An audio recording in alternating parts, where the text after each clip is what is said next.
the American people stand firm in the faith which has inspired this nation from the beginning.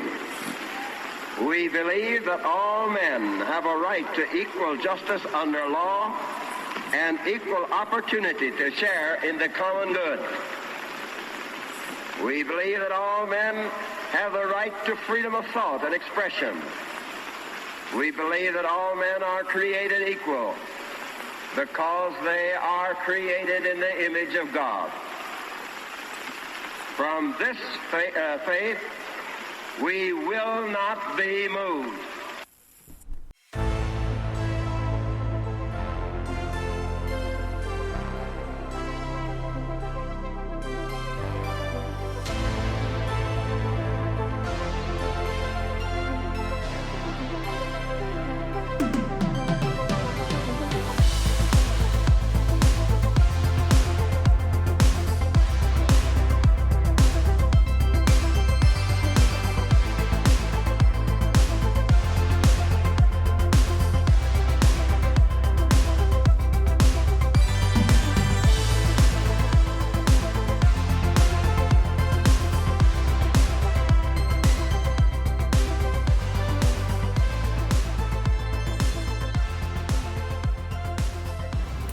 Hello and welcome to the Freedom of Thought podcast. I am your host, Paladinolive, or Joey Awajan. Freedom of Thought is available on all of your favorite podcasting apps, and I thank each and every one of you once and always for downloading and listening to this show. It is a great pleasure to be back on board with you once again today. Freedom of Thought. It's been a really long time since the last episode. I think it was Memorial Weekend, so I deeply apologize for that. We've already seen the 250th birthday of the United States, and I didn't record, and I feel terrible about that. I really do, so I deeply apologize. We can still kind of celebrate it forever, and also, again, hope to continue to vote in the right people, regardless of what state we're living in. And, of course, locally for myself and those of you that do live in Minnesota, because that's where this podcast is based, Golden Valley, Minnesota. I almost lost my cell connection for a second there. I was having my wife's iPad disconnected. Like a couple of days ago, wanted to have get her iPad disconnected, and they said, okay, it'll be disconnected on the 18th. And then all of a sudden they disconnect my cell instead. All of a sudden, it was just suddenly. I'm like, oh no. So I was going to sit and relax and record the show, and then all of a sudden the connection went down. Oh, 1 second. My apologies for the noise here. And hopefully that's the Republican Party having a huge surge here going forward into these midterms, because we're going to need it, let me tell you. The great Minnesota take back. Yeah, that's what we're hoping for in Minnesota, per se. Well, even without the horn, you still got the very loud engine coming through here. Again, hopefully that's the Republican Party and not the Democrat Party continuing to freight train right through us like they have forever, pretty much. Sorry about the noise, but yeah, like the Democrat Party freight training right through us every year in these elections in the state of Minnesota. It's just been a Democrat stronghold forever, and we're hoping for major changes to that this year, hopefully. Again, it's like, do you believe in miracles? Yes. I hope so. No. I deeply apologize for screwing around, in terms of not getting the show out for the 250th anniversary of the United States. I think that's one of the crappiest things I could have done. So again, I just deeply apologize for that. Just got tied up with things and didn't make the time I should have. I was going to actually do it on July 4th, potentially, but then the weather sucked in the night. It was extremely humid and raining type of thing. Still could have done it, though. So, I don't know. It was a weird situation. So, I don't know. I won't try to get too deep into it, other than, again, we want to continue to celebrate the 250th anniversary. And all those years ago, some very brave men wrote the Declaration of Independence and said, no, we're, despite the fact that British soldiers were all over the place in the, were all over the place in the town that all this took place. And it's just incredible that they had the braveness to go ahead and go through that. It was first read publicly to the citizens well, it ended up being in Boston, Massachusetts. So first read publicly to the citizens on July 18th, 1776, which is today. So in a lot of ways, it kind of started today anyway. So I guess it all worked out. Okay. It was written in Philadelphia. It was written and adopted in Philadelphia. But yeah, the historic document was first publicly read to the citizens of Massachusetts from the balcony of the old State House in Boston on July 18th. So, okay, there's your 250th anniversary right there, at the very least. That's kind of funny when you think about that. But, yeah, it's... a lot has happened in 250 years. There's no doubt about that, including, obviously, starting with that Revolutionary War all those years ago, right around, like around that time. And Washington ended up becoming the general of they declared like the leader of the Revolutionary Army with basically no funding at all. It was extremely tough. The sad truth is how basically America's debt basically started with the Revolutionary War.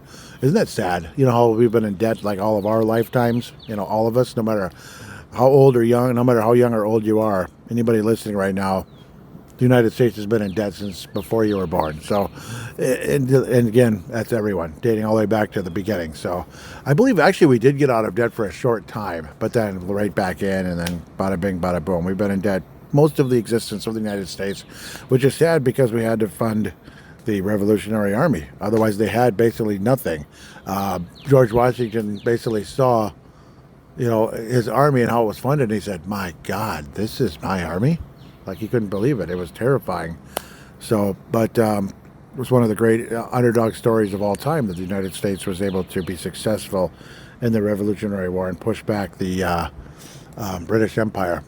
Incredible that the United States was able to accomplish that all those years ago. A lot of people don't know that the United States was losing the war for an extended period. See, a lot of us see like we were the good guys and we won and da-da-da. We were losing for a long time. And the turning point was, as a lot of you may have heard on this show, I've mentioned it probably a few times, was, the very famous Washington crossing the Delaware, as it was on Christmas Day of all things, that Washington had the idea of, hey, the British forces will be fairly light in Trenton, New Jersey, to the Delaware River, but in Trenton, New Jersey, that the forces for the British will be fairly weak there. They have captured they've captured Trenton, New Jersey, but we can take it back, and this would be a very, big moralizing victory for the Revolutionary Army, and it was. They crossed the freezing Delaware River on Christmas night. Can you believe that? To invade Trenton, New Jersey, and take it back from the British, and that was the turning point of the war. That was the turning point of the Revolutionary War. So it's bravery and quick thinking like that kind of changed everything.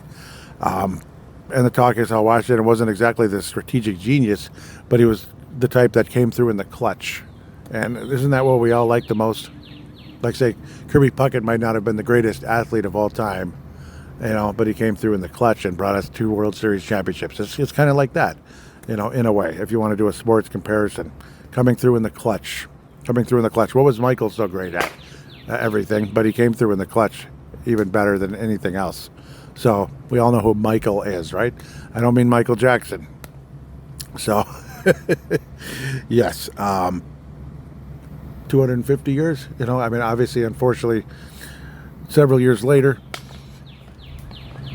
when Lincoln did his address, the 407 years ago, it was 87 years before how the United States, did their Declaration of Independence and, fought their war and everything. And then that amount of years later, 407 years later, eventually, it was a little bit less, but because that was during the Civil War, but the Civil War took place. So then you had that major event, unfortunately, brothers in arms and such. And the trivia question that a lot of people, it's like a trick question. Like, which war did the U.S. lose the most soldiers in?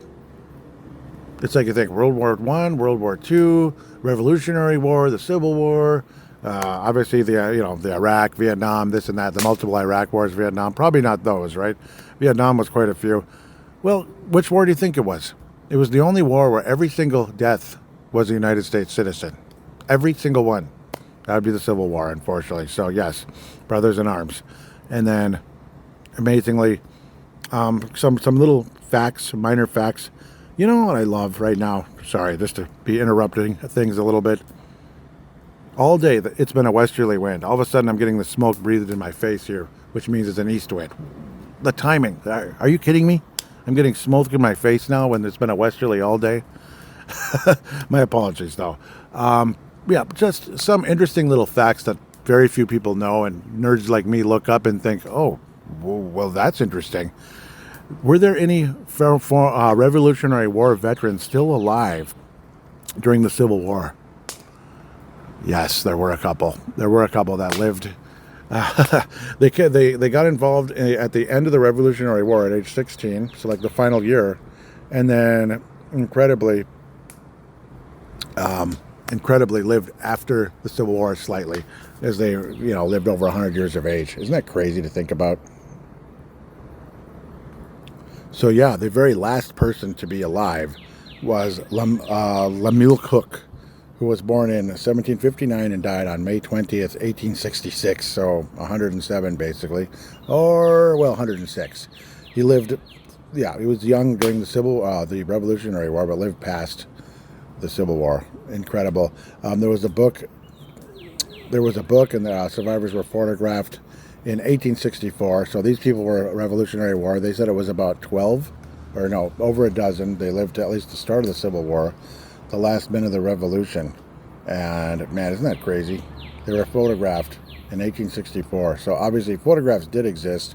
We saw the invention of the photograph sometime before the Civil War, which is incredible when you consider how many years ago that is, before the Civil War. Like a lot of people, just you think about, wait a minute, that's not the real Abe Lincoln. Yeah, it is. Yeah. Oh yeah, that's not a painting. And then other people are like, well, duh, of course it's a picture. Like, but it's like, you got to think in perspective how many years ago that really was. You know how they're like black and white photographs in like 1960s? Yeah, that's 100 years later. And you want to know something else? A weird, crazy thing that happened during the years of the Civil War. I think it was like the last year, 1865. The first color photograph ever, 1865. And in the 1960s, they still had black and white photos. There are plenty of color ones, but there was still black and white. There was still some black and white television. Isn't that weird? Isn't that weird? So just things like that took place in the United States during the 250 years. Just weird stuff. Weird and fascinating at the same time. The first color photograph took place the same year that the Civil War ended. It's absolutely nuts. And again, at least, like more than a dozen Revolutionary War veterans lived to see the Civil frickin' War. Isn't that cool? It's crazy. And obviously several Civil War veterans lived to see World War I at the very least. So you got to see Civil War I veterans got to see the everything from obviously the Civil War, with horse and buggies. They got to see kind of like tank-like ships. They saw the very first submarine. There were submarines, but they were paddled, kind of like a bike. You know how you can do little paddle boats with your feet, even today. But like back then, that's how they were able to navigate in the water. That was from the Confederate Army that had that one. It was generally unsuccessful, but the fact that even existed, there was a submarine. It's crazy in the Carolinas, where they were basically paddling it from inside the submarine. So the first submarine basically started in the Civil War, but you saw a lot of that technology really happen into World War I and such. So a lot of Civil War veterans actually lived to see World War I. A few lived to see World War II, which is insane. A very small few, but some, they were like, 90s, 100s, but there's plenty of people that are 90 and 100 years old right now, right? Plenty, especially in the 90s. Can you imagine that? It's kind of cool when you think about that. So it's fascinating when you look at the stretch of eras. People got to see everything from horse and buggy to cars to planes to fighter planes. Not fighter jets necessarily, but fighter planes. To literally fighter planes, battleships. You go from ships with sails and such that might have had cannons back in the day, like 1800s, 1700s and such, to, you know, battleships, submarines. It's incredible. Oh, obviously tanks. You know, tanks first really became prominent in World War One. They were weird looking, but yeah, they look like big giant sardine cans with cannons. But yeah, they were, you know, they were tanks. That's a tank. Oh yeah, it's weird looking, but it was a tank. So things like that, fascinating to put into perspective during this 250 years that we've been here and how things have changed as much as they have. Not everything was great. You know, Native Americans weren't treated so well. Obviously, unfortunately, the Andrew Jackson era, what happened at the Trail of Tears, where, you know, thousands of Native Americans were forced to move out of their homeland to a different area. It's really sad. You know, that wasn't good. The Trail of Tears was not good. Not a good part of our history at all. But at the same time, you know, no country has been perfect. You know, nobody is not a sinner. And I'm not saying it's okay. Sin is not okay. But nobody is not a sinner. Everybody has sin on them. Everybody, whether we like to admit it or not. So there definitely has been that over the course of many years. So I don't know. I mean, I'm still proud to be an American in this day. A lot of people are like, oh, it's the biggest embarrassment ever, and we have the worst president ever, and this and that, which I think is total nonsense. I don't think Joe Biden was the worst president ever. I think Obama was. Biden might have been the most incompetent in a lot of ways, like one of them. Jimmy Carter was looked on as very incompetent. Biden, very incompetent. LBJ was terrible. During his era, there was the Great Society. You know, that's when that all started, and it's still been a huge problem today. And it was all to kind of get the black vote. And unfortunately, a lot of them still vote for the Democrat Party, despite, well, it was all just kind of like they're basically being used for votes, which is really sad and horrible, especially at the beginning. A lot of that stuff just to kind of being used for votes, which is what a lot of illegal immigrants are being used for today. There's no question that that's going on, and it's amazing, absolutely amazing, the way people act like it's a, you know, stone cold fact that Joe Biden won the 2020 election, and that the rest of us are like the stupidest tinfoil hat morons in the history of the earth.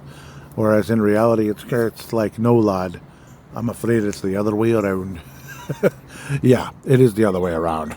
Like, you're just kind of brainwashing people, and the people that are listening to that nonsense are, well, they're not coming out looking too pretty at the end of the day, as far as I'm concerned. I've expressed frustrations and sadness with the second term of Donald Trump. I think it could have been much better so far. It's just sad, you know, and how things were going fairly well for Trump, and then stupid 2020 happened at the time as well. How everything was going fine, and then 2020 kind of screwed everything up for everyone. And unfortunately, a lot of people did change their opinions, change their votes. And it's interestingly, 4 years later, people changed their opinions right back again, thankfully. And also at the same time, the cheating was watched much closer, because we all know that party is going to cheat and cheat and cheat and cheat and cheat, no matter how much they try to gaslight us and make us feel stupid for daring to say that there was some shenanigans going on. I mean, it's stone cold obvious. Philadelphia, there was massive shenanigans going on. Atlanta, massive shenanigans going on. And unfortunately, in the big cities, it's always Democrat all the time. It's all Democrat all the time. And then they talk to us how stupid we are for saying that, you know, there are more conservatives than we're given credit, and that the Democrats, it's basically just cities, basically, that's basically controlling the whole country when it comes to voting, and it doesn't seem right. Well, at the end of the day, thankfully, a lot of people, even in the city, were tired of the Democrats' nonsense. Thankfully, that took place. Again, I don't think this has been as successful of a presidency as I was hoping for. Sorry if you can hear the fan here, because it's gotten very warm out here, and also trying to keep the fire going. Yes, it is very warm out. It has been a frustrating second term for Donald Trump. There's no doubt about it. One thing after another, basically. The tariffs were okay. I'm not a huge fan, but I don't think it's the dumbest thing in the world. If you can negotiate deals that are more fair for the United States and so he stopped getting ripped off. I mean, Trump had things really rolling in the right direction before 2020. There's no doubt about that. The economy was absolutely spectacular. And people just, like, nobody was denying it. Even Saturday Night Live, they had skits about how, like, you can't deny things are actually going extremely well here. Hello. Even Saturday Night Bleepin' Live, they had skits about that. Think about that. Think about it. Saturday Night Live, yeah, that's like liberal, you know, super liberal. Everyone there's liberal. And even they were acknowledging, like, at least some of them were like, yeah, it's going all right here. But then, oh my God, 2020, Trump's terrible. Oh my God, he didn't wear a mask. Oh, he's not doing his job. George Floyd happened. If George Floyd happened when Trump is in office, obviously we can't vote for him. I saw posts about that on Facebook. I blocked the people on the spot. It's like, I don't care if I know you or don't know you. I'm done. You're a complete idiot. You've lost your mind. You don't deserve my attention after that. And I know blocking might seem harsh and stuff, but the person was just being stupid about it, beyond belief. Eventually, you have to just kind of pull the plug on certain people when they clearly just have no respect for you or anybody else with stupidity like that. You just kind of have to move on. And obviously, they were being very disrespectful on top of all of that. So, crazy.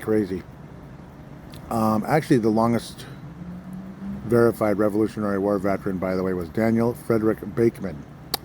He died in 1869. Holy moly, man. So, pretty remarkable. He was 109. John Gray, that's another one. 1868. Wow. It's cool. Yep, it's cool. It's cool to imagine Revolutionary War veterans that were, around long enough that could be photographed like either during or after the Civil War. Pretty remarkable. But, sorry. Extremely sad and frustrating with how things took place in 2020. And it just kind of feels like it's like a continuance of it, basically, ever since. Not that there's COVID or anything, but just other nonsensical, frustrating things that have taken place. And, the war is what it is. The war is what it is. And I will continue to say I do stand with Israel. I will publicly profess that I stand with Israel. Do I love every single thing Netanyahu has done? Of course not. Netanyahu is a human being. He's not a god. And he's certainly not God himself. And obviously there is only one God. But just saying. Yeah, I don't deify Netanyahu or think like he's like the greatest leader in the history of the world. No, of course he isn't. But unfortunately, like nobody living right now is the greatest leader in the history of the world. I don't know honestly who it was, other than just God himself. At the end of the day, the frustrations with the war, the tariffs. It's like, again, like I was talking about, the good deals, bad deals, stuff like that. What else? Many things. Obviously, the whole ICE situation. I mean, I stand by ICE. I support ICE. But just the reaction is just absolutely ridiculous. Or even, people like Obama, hey, he was a supporter of ICE at the time. Even Barack Obama at the time. But now I'm sure he'd completely go the opposite way because, well, it's the more popular thing to do now among the left. In fact, it's not only the popular way of thinking, it's the only way of thinking. That's what's so evil about the left, is that basically it's groupthink. It's groupthink. Like everything from wearing masks outside when you don't need them, to down with ICE, to down with Trump, no King's protests, which make absolutely no sense. I did a whole episode about that last summer, where like the no King protest makes no sense because it didn't make any sense. There's no need for that kind of a protest. Trump is not a king, and he said, yeah, I'm not a king. So what is all this nonsense? So dumb. It's just kind of stuff that's made up out of thin air, and they just want to keep shoving it down our throats. And that is a huge problem in today's political world, 1,000%. And I don't know, the constant denial and arrogance when anybody dares bring up the 2020 election, that there was some shenanigans going on, that we're all just complete idiots, morons, and like, if you're one of them, you're never going to get elected. You're like the dumbest person ever. Like Mike Lindell, they're making fun of him possibly being a gubernatorial candidate here, which he was endorsed by Trump. Hard to say what's going to happen there.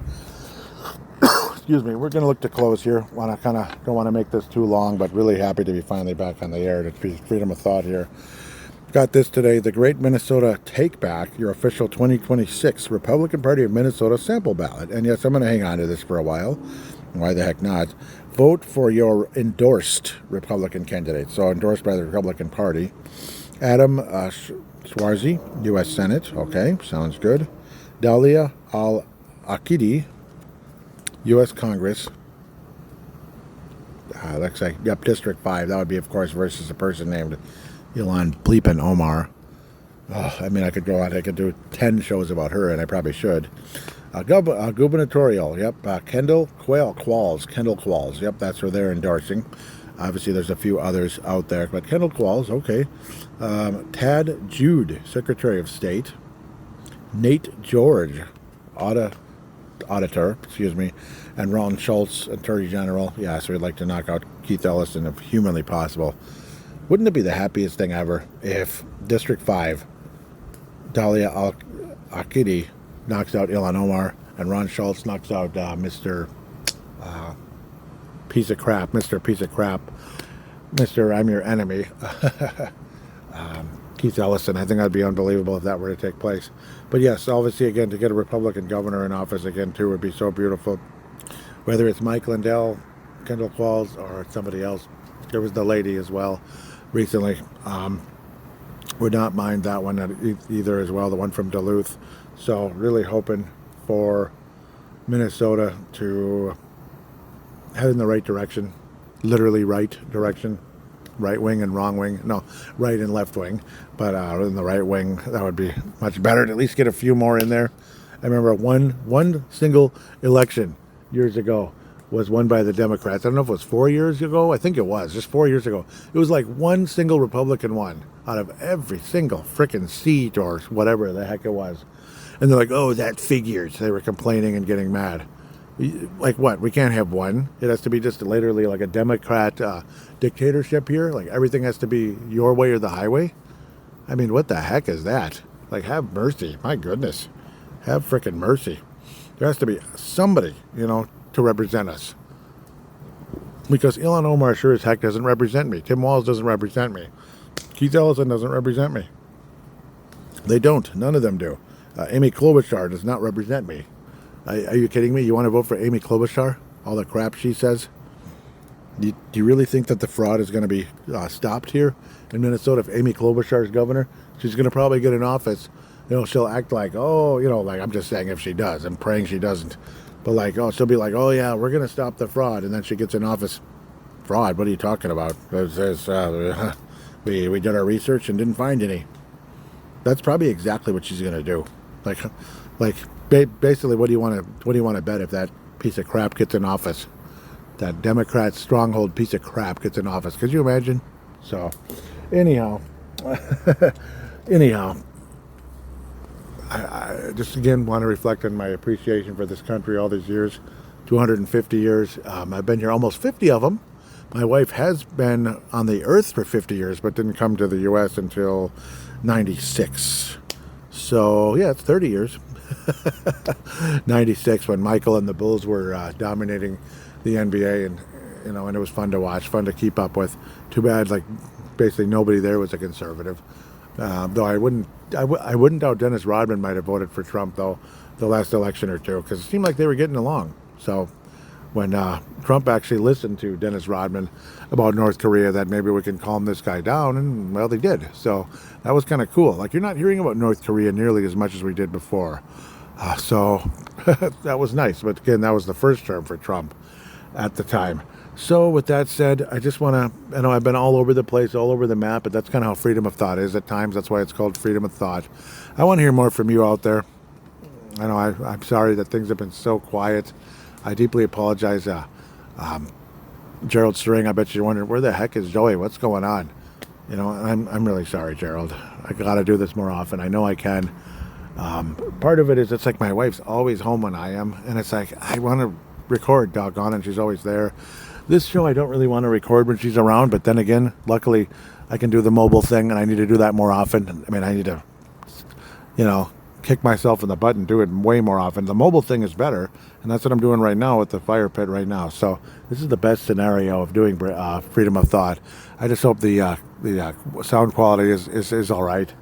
And, you know, I did get a mobile microphone for the phone, for the mobile recording. I could probably improve the audio, and then I didn't do it today. So I feel stupid about that. Next time, though. Yeah, it's actually in the car, ready to go, especially if I go to the park or something to record. But even out here, I should have done it. So I feel sad about that, and I apologize. I apologize for not being a better steward here doing freedom of thought. Got to do this more often. Thank you, Gerald. Mark Carlson, thank you so much. Others out there, Donna Aspinwall, Dave Carlin, Tom Holden, you know, you guys mean a lot to me. Thank you so much for listening. I really appreciate you, and hoping you have a wonderful rest of July and such. Hopefully I'll do another show well before July is over. Hopefully as soon as next week or even a couple of days from now. And I got to be on the mic more often. Got to record this show more and more and more often, because a lot of things need to be said, and I want to hear from you as well. Like I truly do miss the calls from Ray from Kentucky. I just wish it wasn't like a cuss fest. Everything was good that he said. Everything. I agreed with everything. It was just the cursing was a little bit much, and I just censored the cursing. And I think he took it as like, oh, he censored everything and ruined everything, and he's a milquetoast, and I'm out of here. And that's pretty much what happened. So, Ray, just a 1 in a million chance you're listening. I hope to hear from you again. I missed your calls.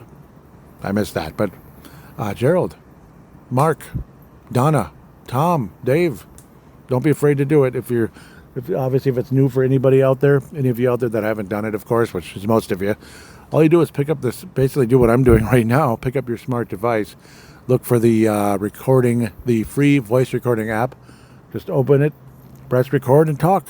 And then when you're done, send it to paladinolive@gmail.com, paladinolive@gmail, not Yahoo anymore, but Gmail, because Yahoo has been, I don't know, unreliable for calls for some reason. So that's been frustrating. I mean, calls just for the sports shows. So with that said, thank you again for listening so much. God bless you, and God bless the United States of America.